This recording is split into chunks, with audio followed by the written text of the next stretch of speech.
Скандалозен е предлог законот со кој државата ќе ги приватизира државните фирми, тврдат експертите. Според Дамир Хајрединовиќ од Инженери на Македонија, со новите правила се намалува улогата на собранието при носењето одлуки за иднината на големите државни компании. Тој смета дека со префрлањето на клучните одлуки кон владата и надлежните министерства се намалува јавната и политичката контрола врз процесот. Дополнителен проблем според него е што институциите кои треба да одлучуваат за државниот капитал ќе имаат големо влијание и врз неговото вреднување.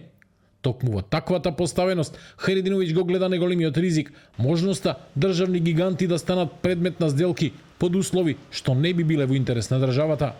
Сите членови од законот се скроени буквално за да се приватизираат 3 до 4 гиганти предпријатија, како што е на пример СМ, Пошти и слично. Тој дел е по мене најскандалозен и тука може да се скројат многу коруптивни шеми, бидејќи може, на пример, министерот да каже на комисиското тело некој гигант како што е СМ да го подценат сериозно поради неговите долгови.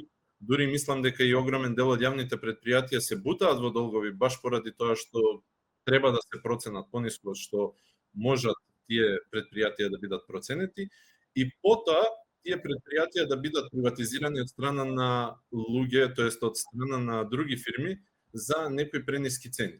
Од Министерството за економија и труд ги отфрлаат ваквите стравувања и велат дека законот не е направен за распродажба на државниот имот. Според ресорот, целта е по-професионално управување, по-голема финансиска дисциплина и поодговорни раководства. Оттаму уверуваат дека секоја евентуална промена на државната собственост ќе мора да биде оправдана и да помине низ законски правила и контролни механизми.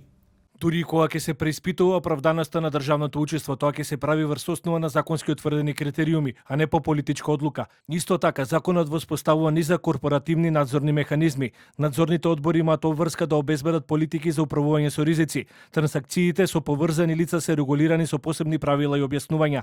А за определени трансакции надвор од редовното работење е потребна согласност од надзорните одбори. Со ова се отворила тврдењето дека институциите за спречување злоупотреби се исклучени од системот. Новиот закон повторно го отвори прашањето до каде треба да оди државата како собственик на компании. Меѓу фирмите со сериозни финансиски проблеми се Железници, Пошта и СМ, а за дел од нив и порано се спомнуваше приватизација.